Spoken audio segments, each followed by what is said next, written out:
Assalamualaikum warahmatullahi wabarakatuh. Perkenalkan nama saya Safina Zahra. Kali ini kita akan membahas mengenai perpajakan dalam pembahasan materi yaitu ada dasar-dasar perpajakan, timbulnya pajak terutang, jenis-jenis pajak penghasilan, dan yang terakhir pajak bumi dan bangunan. Baik, simak videonya sampai selesai. Selanjutnya di sini Selanjutnya yang pertama kita akan membahas dasar-dasar perpajakan. Yang pertama, pengertian dari dasar-dasar perpajakan, yaitu merupakan iuran wajib kepada negara yang dapat dipaksakan tanpa kontraprestasi langsung.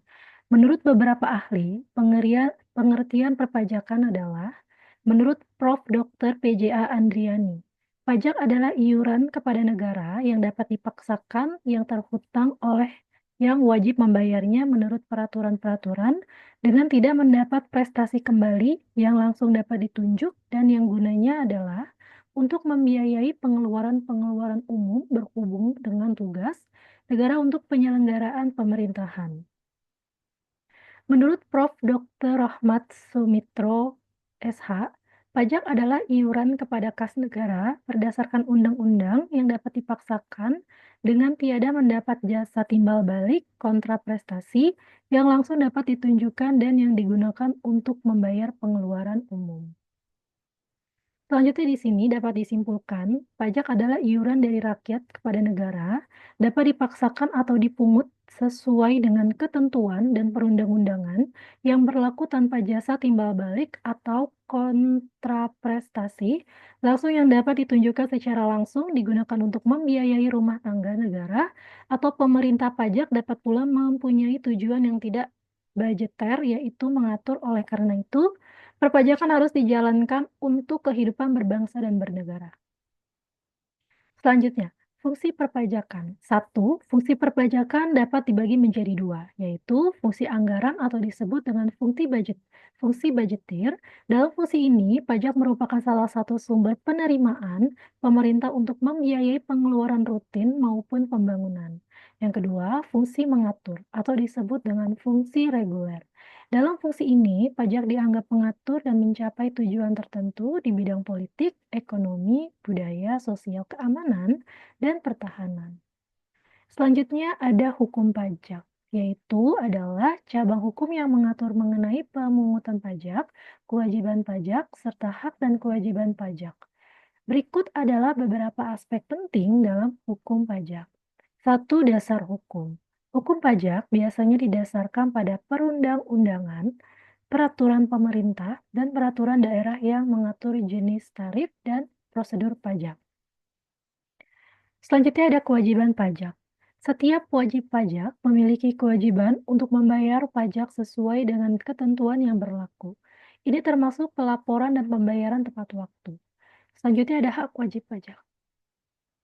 Wajib pajak memiliki hak untuk mendapatkan informasi mengenai perpajakan, hak untuk mengajak keberatan, serta hak untuk mendapatkan perlindungan dari tindakan sewenang-wenang oleh otoritas pajak. Selanjutnya ada sanksi pajak, terdapat sanksi administrasi dan pidana bagi wajib pajak yang tidak memenuhi kewajiban perpajakan, seperti denda, bunga, atau bahkan penjara dalam kasus tertentu. Selanjutnya ada pengawasan dan penegakan hukum. Otoritas pajak memiliki wewenang untuk melakukan pemeriksaan dan pengawasan terhadap wajib pajak untuk memastikan kepatuhan. Prinsip-prinsip hukum pajak. Beberapa prinsip penting dalam hukum pajak termasuk prinsip keadilan, fairness, kepastian hukum, certainty, dan efisiensi. Selanjutnya ada dukung pemungutan pajak. Ini. Satu, teori asuransi negara bertugas melindungi orang atau warganya dengan segala kepentingannya, yaitu keselamatan dan keamanan jiwa dan harta bendanya. Oleh sebab itu, pembayaran pajak dianggap atau disamakan dengan pembayaran premi karena mendapat jaminan perlindungan dari negara. Kedua, teori kepentingan. Teori ini menekankan pembebanan pajak pada penduduk seluruhnya harus didasarkan atau kepentingan orang masing-masing dalam tugas negara atau pemerintah yang bermanfaat baginya, termasuk juga perlindungan atas jiwa orang-orang itu tersebut, harta bendanya. Pembayaran pajak dihubungkan dengan kepentingan orang-orang tersebut, yaitu negara semakin besar pajak yang harus dibayar. Selanjutnya ada teori daya pikul. Teori daya pikul mengandung suatu kesimpulan bahwa dasar keadilan dalam pemungutan pajak adalah terletak pada jasa-jasa yang diberikan oleh negara kepada warganya, yaitu perlindungan atas jiwa dan harta bendanya. Untuk memenuhi kepentingan tersebut, dibutuhkan adanya biaya yang harus dipikul oleh warga dalam bentuk pajak. Selanjutnya, teori bakti. Teori ini didasarkan pada paham organisasi negara yang mengajarkan bahwa negara sebagai organisasi mempunyai tugas untuk menyelenggarakan kepentingan umum.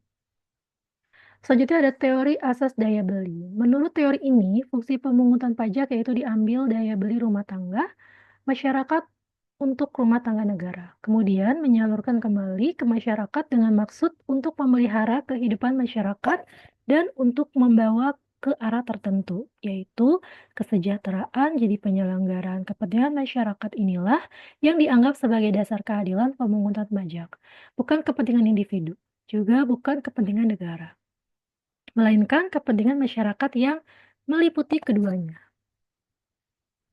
Selanjutnya ada syarat pemungutan pajak, yaitu pemungutan pajak harus adil. Syarat keadilan, pemungutan pajak harus berdasarkan undang-undang. Syarat yuridis, tidak mengganggu perekonomian. Syarat ekonomis, pemungutan pajak harus efisien, yaitu syarat finansial.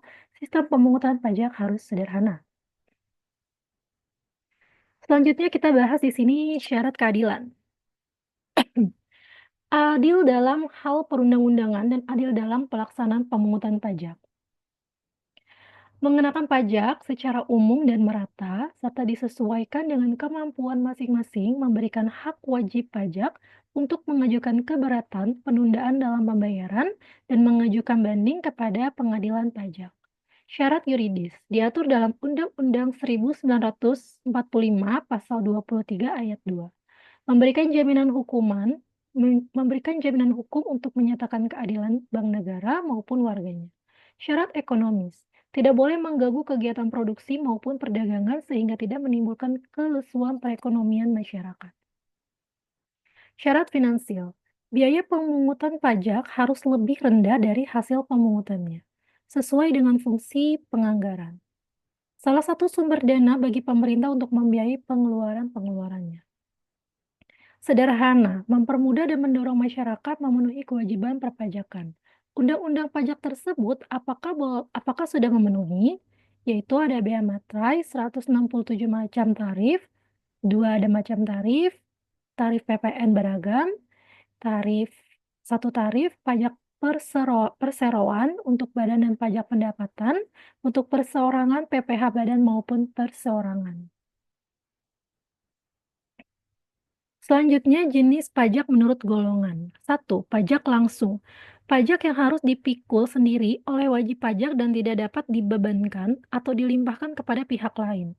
Contoh pajak penghasilan atau PPh dan pajak bumi, PBB, serta lainnya.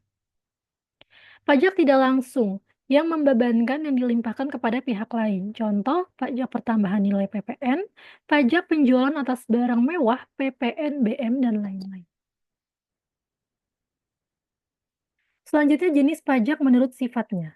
Pajak subjektif, yaitu pajak yang memperhatikan pertama-tama keadaan subjek pajak, baru kemudian ditentukan objek pajak. Contohnya PPh dan objek adalah penghasilannya.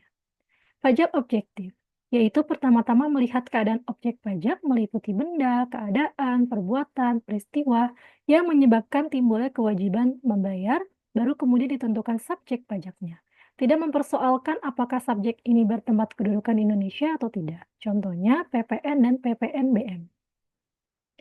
Selanjutnya di sini pajak pusat, yaitu pajak yang dipungut oleh pemerintah pusat. Pemerintah pusat dipungut oleh pajak penghasilan, pajak penambahan nilai PPN, pajak penjualan atas barang mewah PPNBM, pajak bumi dan bangunan yaitu PBB. Pajak daerah yaitu pajak yang dipungut oleh pemerintah daerah, provinsi, atau kabupaten. Baik, selanjutnya.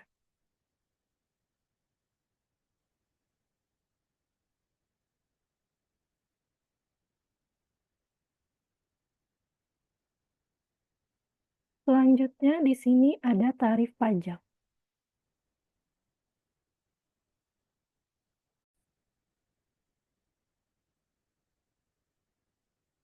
Selanjutnya ada tarif pajak. Tarif tetap, yaitu tarif sama terhadap berapapun jumlah yang dikenai pajak. Misalnya tarif BM, yaitu Rp6.000 atau Rp3.000. Tarif proporsional, tarif berupa presentasi tetap, misalnya tarif PPN 10%. Yaitu tarif berupa presentasi tetap, misalnya tarif PPN 10%, tarif PBB 0,5%, tarif BPHTB 5%, dan lain-lain. Selanjutnya ada tarif progresif, yaitu tarif semakin besar jika jumlah yang dikenai pajak semakin besar. Ada tarif degresif, yaitu tarif semakin kecil jika jumlah yang dikenai pajak semakin besar. Baik, selanjutnya di sini ada timbulnya pajak terutang. Nah, ini yang kedua, kita akan membahas timbulnya pajak terutang, yaitu timbulnya utang pajak yang diundangkannya Undang-Undang Pajak serta telah dipenuhi syarat subjektif dan objektif dari utang pajak tersebut. Artinya, apabila suatu undang-undang pajak diundangkan oleh pemerintah, maka pada saat itulah timbulnya utang pajak sepanjang apa yang diatur oleh undang-undang tersebut, yaitu seperti ajaran diterapkannya self-assessment system, yaitu pendapatan atau ajaran formil, timbulnya utang pajak terjadi saat dikeluarkannya surat ketetapan pajak oleh pemerintah. Selanjutnya ada ajaran diterapkan oleh official assessment system. Sebentar. Selanjutnya, hapus utang pajak. 1. Pembayaran. Utang pajak diselesaikan dengan pembayaran pajak yang dilakukan. Kompensasi, yaitu utang pajak yang diselesaikan dengan kompensasi pajak yang telah dilakukan. Kadaluarsa, yaitu pajak yang telah berakhir masa kadaluarsa. Pembebasan, yaitu selesai karena kebijakan pembebasan. Penghapusan, diselesaikan cara penghapus dan pengecualian pajak, yaitu sesuai dengan ketentuan perpajakan dalam pasal 10 Undang-Undang, dijabarkan bahwa pajak terutang adalah pajak yang harus dibayar pada saat tertentu. Selanjutnya ada paham timbulnya utang pajak, yaitu ada teori material. Nah, di sini keadaan peristiwa yaitu ditentukan oleh undang-undang, tidak memerlukan campur tangan fiskus, tidak memerlukan terbitnya SKP, dan juga beberapa fungsi dari SKP, yaitu sebagai dasar penagihan pajak, menentukan jumlah utang pajak, pasal 12 ayat 1. Setiap wajib pajak wajib dibayarkan. Selanjutnya ada teori formal. Utang pajak timbul pada saat dikeluarkan surat ketetapan pajak, yaitu fungsi SKP menimbulkan utang pajak.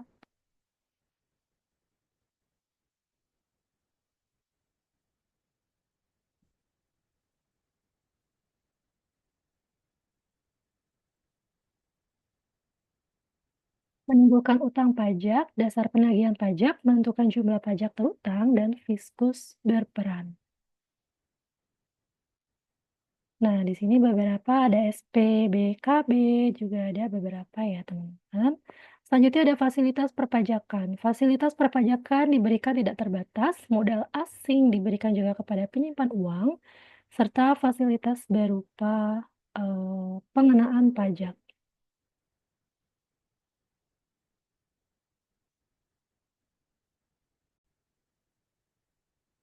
Baik, selanjutnya di sini, kita akan membahas di bab 3 itu ada jenis-jenis pajak penghasilan.